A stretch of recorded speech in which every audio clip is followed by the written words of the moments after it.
સમાજમાં ઠાકોરો દરબારોને જોડવા માટેનો સેતુ રચવા માટે હંમેશા આપણે શક્તિ સેના હોય, ક્ષત્રિય ઠાકોર સેના હોય કે યુવા ક્ષત્રિય સેના હોય, આમાં આપણે પ્રામાણિકતાથી પ્રયત્ન કર્યો છે.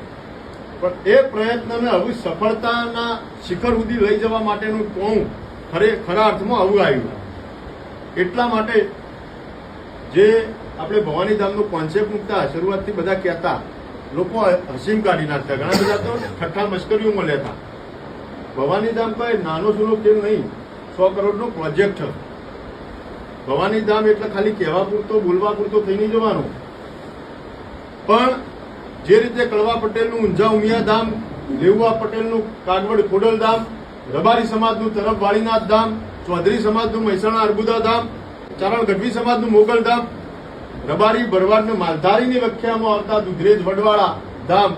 એ જ રીતે આખા ગુજરાતના ક્ષત્રિયો, એ ચાહે ઠાકોરો દરબારોમાં અલગ અલગ શાખાઓ, અલગ અલગ વંશ ભલે હોય, અલગ અલગ કુળદેવીઓ ભલે હોય, પણ આખા ગુજરાત અને ભારતમાંથી તમામ શક્તિપીઠોથી એક જોટ લાવી દરેક જગ્યાએ, ચાહે ઉજ્જૈન હર્ષિદમાની હોય, ચાહે માં હિંગળાજ માતાની હોય, ચાહે કામાખ્યા માતાજીની હોય, ચાહે જ્વાલાદેવીની હોય, ચાહે અર્બુદા માતાની હોય, ચાહે આશાપુરા માતાની હોય, ચાહે શક્તિ માતાની હોય, તમામ શક્તિપીઠોમાંથી શક્તિપીઠની જ્યોત લાવી અને એક જ જ્યોતમાં પ્રસ્થાપિત કરી અને માં આજ શક્તિનું ધામ, આ ક્ષત્રિયોની સંસ્થા એટલે ભવાની ધામ, અને એવા ભવાની ધામ બનાવવાની આપણી પ્રયત્ન.